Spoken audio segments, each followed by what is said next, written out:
All right, guys. Shedeur Sanders and Cleveland. There is reportedly a lot of mutual interest here. Shedeur Sanders admitted that his first top 30 visit in the month of March will be to the Cleveland Browns. The Cleveland Browns need a quarterback. You can tie all the pieces together and connect the dots if you want. But my question to you guys is today. We are still over 2 months from the NFL draft. Do you believe the Sanders to Cleveland love and interest is legitimate, or is it simply just a smokescreen to entice either the Giants, the Raiders, the Saints, or another team to trade up into the Browns' number 2 selection to acquire Shedeur Sanders? So, Jay, we'll start with you. Are you buying the connection, or are you selling it as a I'm anxious to hear what the other guys have to say because I've been pretty clear on this. I think most of what teams are reported to be thinking is not true. So I don't buy any of it. Now, might they take Shedeur Sanders? Sure, they could. But I've learned so many years ago to discount almost all pre-draft reports. The only thing I ever really believe is when the number 1 team, the team that has the number 1, they're the only team that has all their options in front of them. Yeah. It's happened many times where that team has just decided in January, this is who I'm taking. And then they come out and they say it. We're already in negotiations with their agent. I believe that. Outside of that, everything, I look at everything with a grain of salt. Man, the Cleveland Browns ain't good enough to be having nobody smoke screens.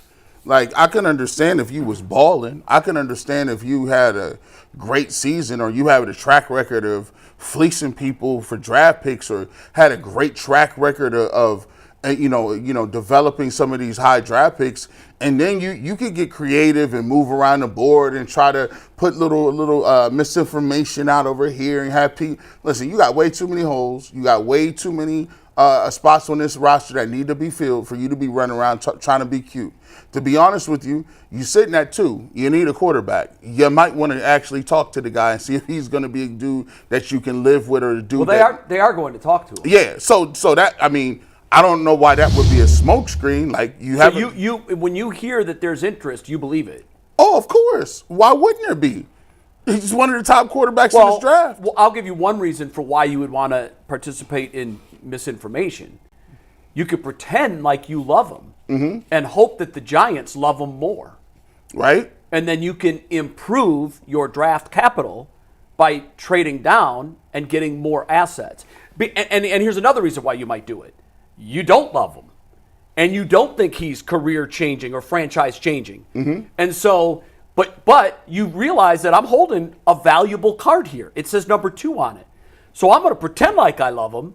So if there's a team below us that really loves him, they might pick up the phone and call us. There are a lot of reasons to disseminate false stories. Yeah, so that's why. You could do that, but in my opinion, the Browns aren't in a position today to me. I'll say this: if I'm drafting, I'm not trading down, and I'm not going to do that.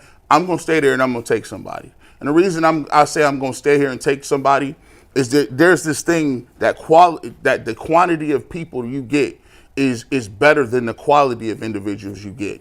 If I'm sitting here if you trade down, you get more. But theoretically, you're getting less talented players. If I trade from 2 to 6, I'm not going to get no Abdul Carter. I'm not going to get Travis Hunter. I'm not even getting the top 2 quarterbacks. Now you're left with a defensive tackle and maybe a left tackle. I need blue chip top quality players. Well, there's every year in the draft there are guys taking 6 that far outperform guys that were taken 2. It happens every year. If you trust the franchise to get it right. See, that's where. So, Jason, to me that's my thesis statement. If you're the Baltimore Ravens, if I'm a fan of the Ravens and they trade down, I'm like, they know what they're doing. They got something planned. But when the Browns do that, I'm like, oh God, here we go.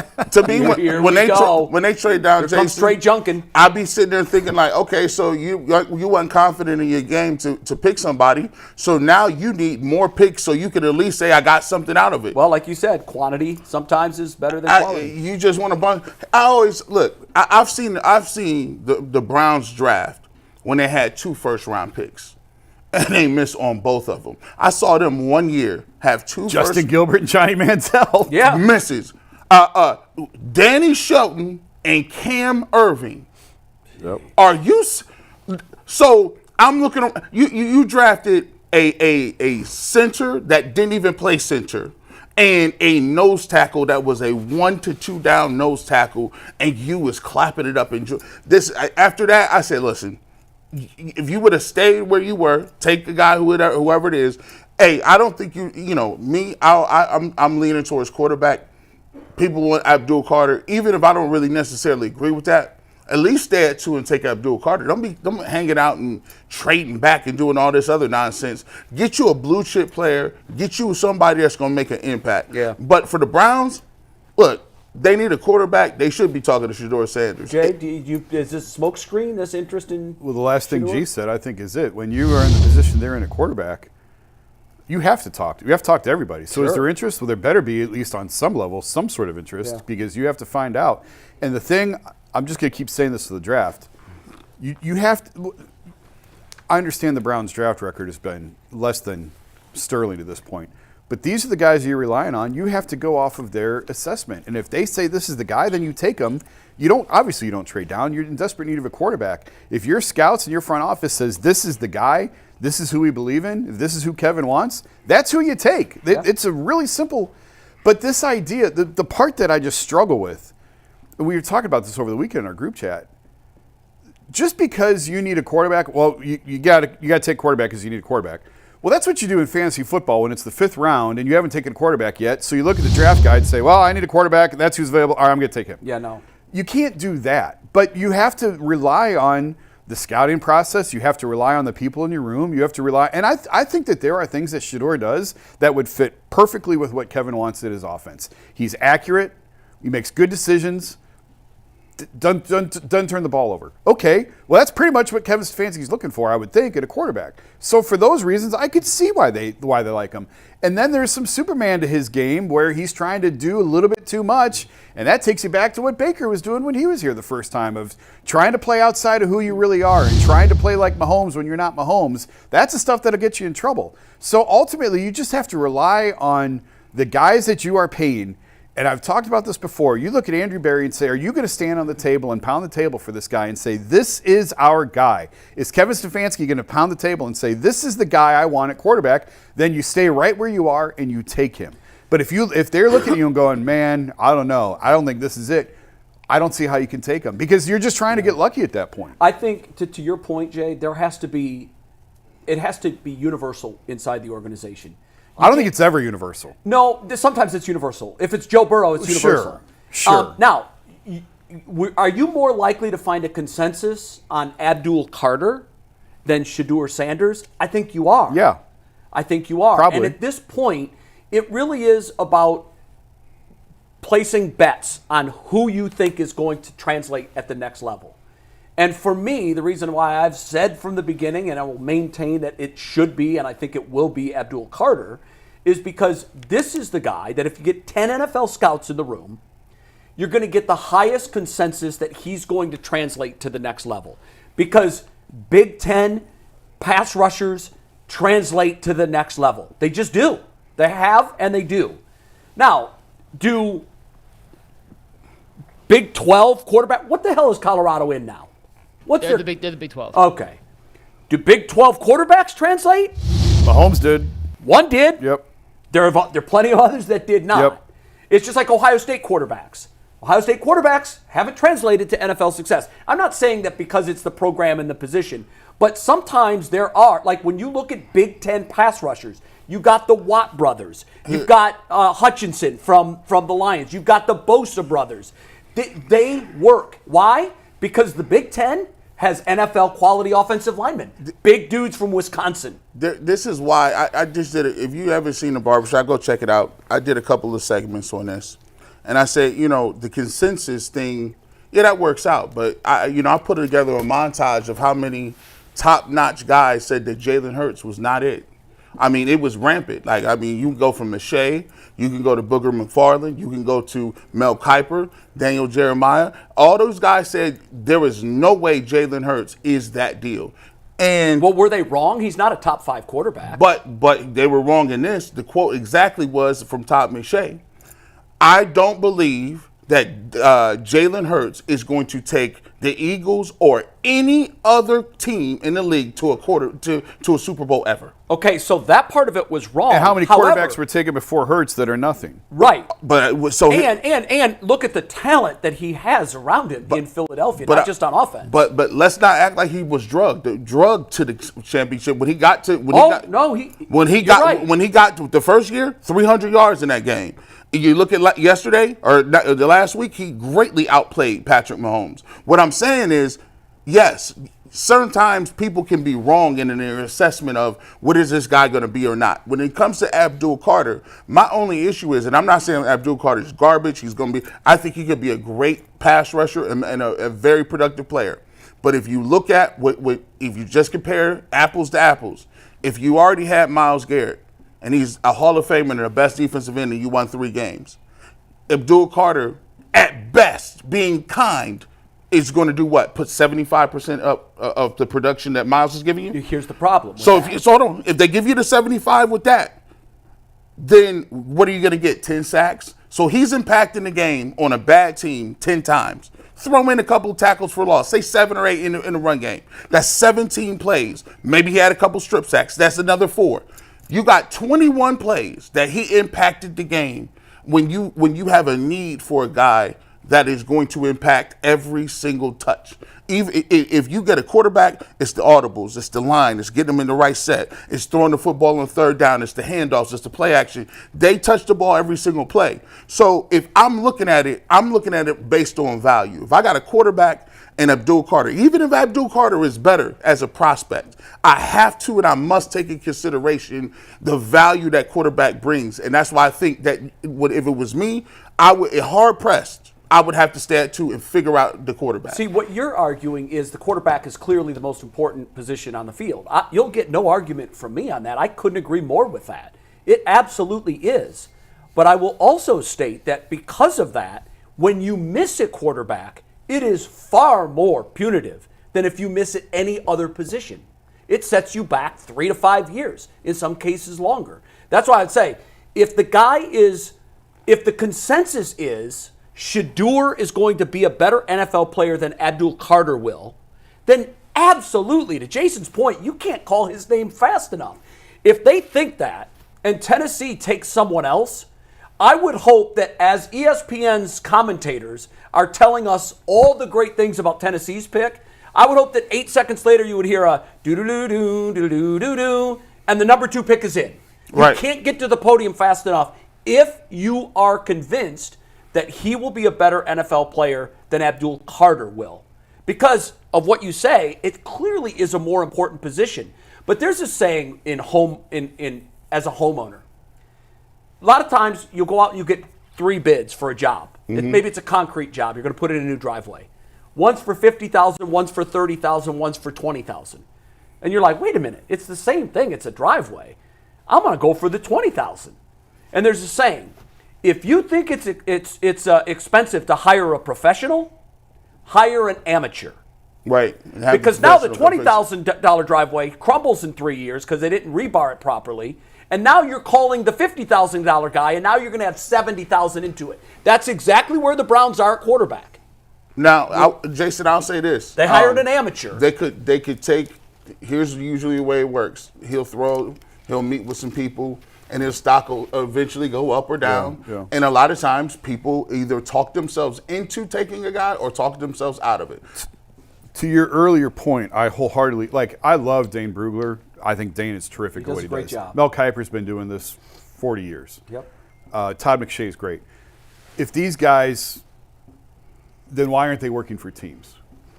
Well, in fairness to Mel, Mel has had offers. That's kind of funny. Mel has had offers to become. Well, and Mike Mayock was terrific on TV. He got in charge of the Raiders, and he was a disaster. So part of it is their own evaluation. Yes. Yep. Which I don't put a lot of stock in. And it's entertainment. But a lot of it is also, like, I know for Dane talks to a lot of scouting departments across the league. Mm-hmm. So it's almost a consensus of what teams think about these guys. That plays a heavy part in their analysis as well. But I'll go back to what I said earlier. I don't care as good as the Ravens are, as good as the Eagles are, as good as the whatever team, the Chiefs, whatever team you want to put in there, as good as they are at drafting, I'm not paying those guys. I'm paying you. What do you think? What is your recommendation? Do we take him or not? And if your recommendation is we take him, we're running to the podium and we're taking him. Okay, as quickly as you can. McNuggets, I'm asking one question. And No. You know what? Because this is good. We'll do the WNBA stuff after Cynthia comes on because I like this should conversation. flow right into Cynthia. Yep. So let's just keep this going. So I think Bull was hitting at something. Say, for instance, Jimmy Haslam says, look, I want you to take a guy that you guys feel is the best player for the team, the long-term future of the Browns. And because I know we need a quarterback and there may be some pressure on you to take said quarterback, do you think Jimmy Haslam would or should tell Andrew Berry, Kevin Stefanski, you guys are going to be safe this next year? I'm going to give you that vote of confidence because of the pressure I know is on you to make a decision about the quarterback. I'm going to give you, next year. You can't. You could say anything you want because he said that to people before. Mm-hmm. I better not name the executive. I was told of an executive who got a glowing review. It is a yearly review. Glowing review, nothing negative. 2 weeks later, Jimmy fired him. So you're saying even if they did, even if he tells you, you have my word, I'm not firing you guys. It don't matter. Like you go through, and I can use Hugh's name on this. Like they had this whole deconstruction plan with Hugh. And Hugh said, Hugh told him, no, you're going to have to fire me because the pressure is going to be so great on you. If we are as bad as you think we're going to be, you're going to have to fire me. And to his credit, and then they gave him an extension. They gave him a 1-year extension. Then they did fire him anyway. So it doesn't matter what the owner is telling you in January, February, and March. It doesn't matter unless they give you another. And they've already gotten their extension. He could say whatever he wants now. It doesn't mean he's going to hold to it in October when you're 2-4 and fans are not showing up again and they're screaming at you again and his emotional as reactionary as Jimmy Haslam is. Especially if they don't take the quarterback and he plays well, and you could have got him. People gonna lose it. Yeah, there's always that risk that the guy you pass on.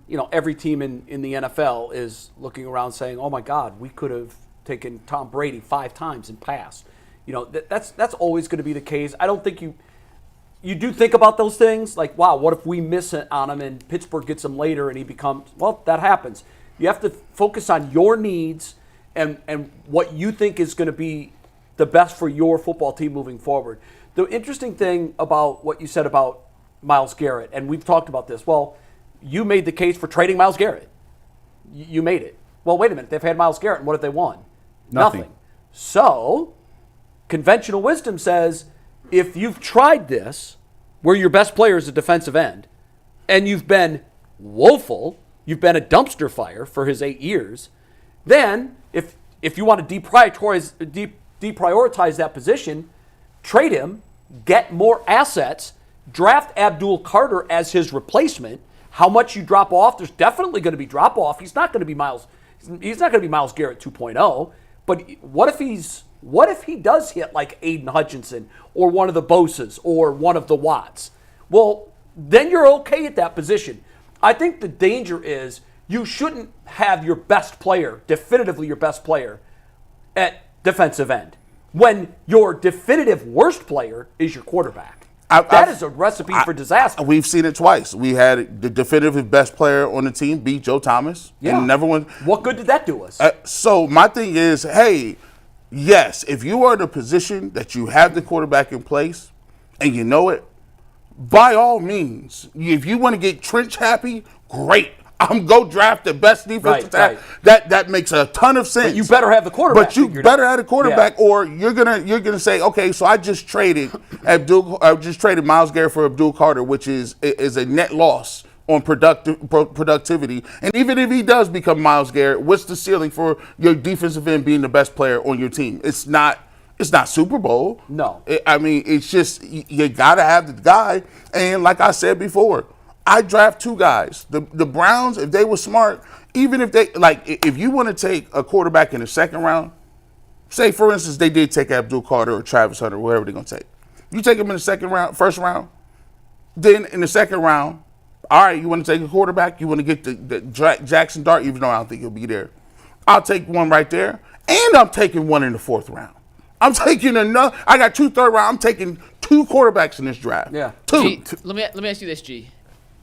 Does what you think the Browns should do on April 24th directly correlated to whether or not Myles Garrett is on the team or not?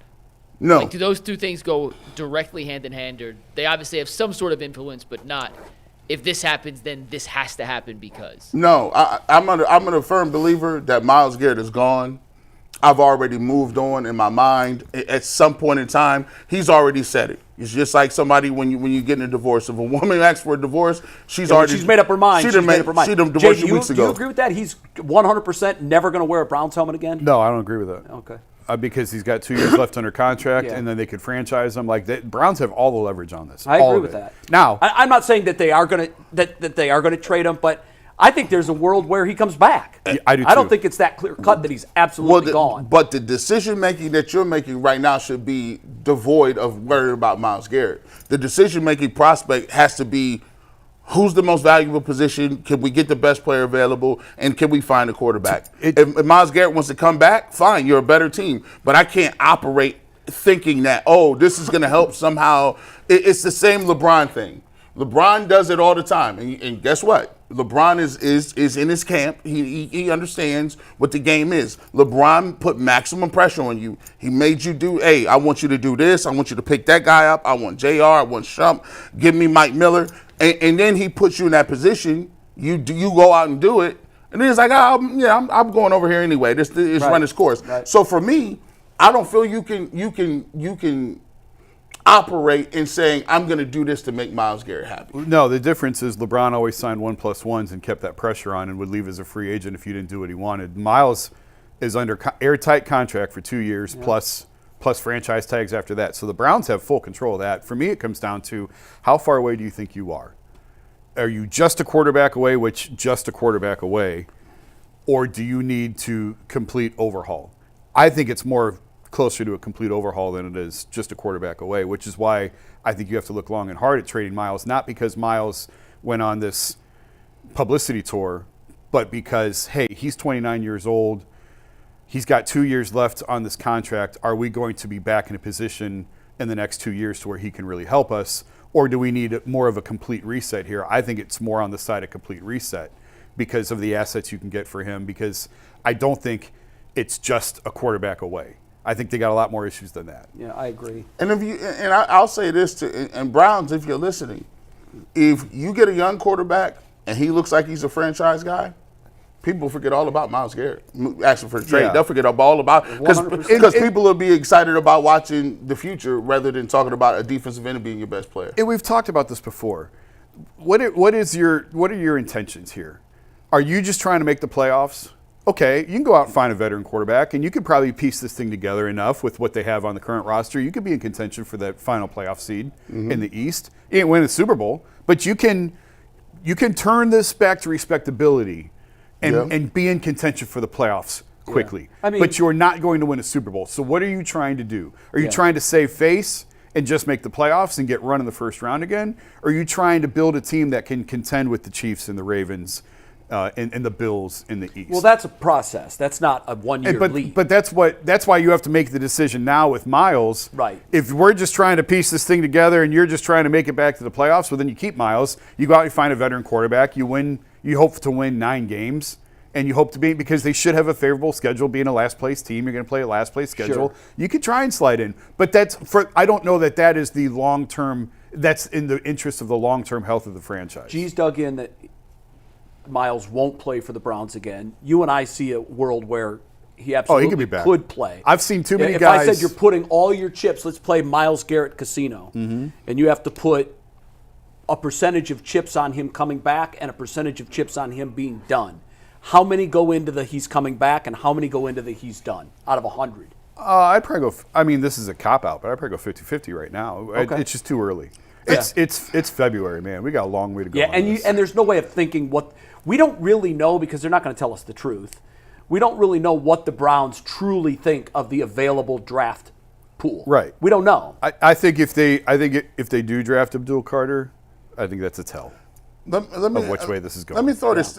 This is why I think he'll be done. I agree with that, Jim. This is why I think he's not. He should be traded, and this is why I think it'll eventually get done. You guys have all said, hey, Kevin Stefanski has gotten a raw deal, right? There's lots of people who, when you talk about the Browns, he's not blameless. No, I don't no, want to make it sound like he's the no, victim here. no, He's no, not no. blameless. There's a lot of people. There are some Stefanski fans and supporters who say, "Look what he had to deal with." Like, and I that's would agree one of with their that. reasons that they say he should stay on and would give him agree this with that. opportunity.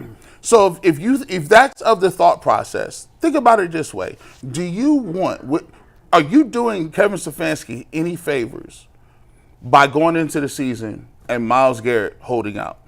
Because No, you're handcuffing him. Because when the camp comes around, the first question last year was Deshaun Watson, Deshaun Watson, Deshaun Watson 100 times. Yeah. Now you're coming back, Myles Garrett, Myles Garrett, Myles Garrett. And if it goes into the season and your defense doesn't play well, or you get both raced a few times, people are going to pounce on that.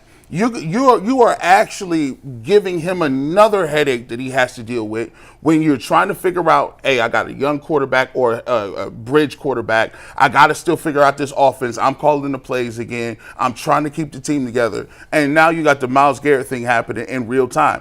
I don't know if that's a thing that Kevin Stefanski wants to deal with when I already got Deshaun Watson. I still got to answer questions about that and and now I got Myles Garrett. Like, so if you draft Abdul Carter, you've at least got the hope that you might have Myles' replacement already on the roster. And you'll have to answer that question. Did you draft Abdul Carter to be Myles Garrett's replacement? Ask Andrew. I didn't draft anybody. I just coach. Look, this is all happening.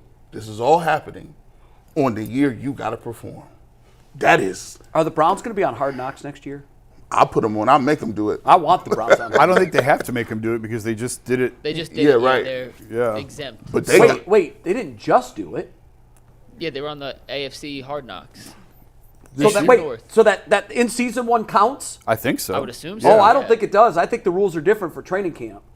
I don't even think they do training camp anymore. Do they? They didn't do it last year. Yeah, they did. No, they did. They- Oh, yeah, they did. yeah, They they did did Hard Bears. Knocks. The Bears were the training Man. camp. Yeah. The They Giants were? was the Yeah. offseason. Oh, that's a wildly popular If series. you draft Shedeur Sanders, you got Myles Garrett holding out and Deshaun Watson still on the team, boy. Yeah, but hard.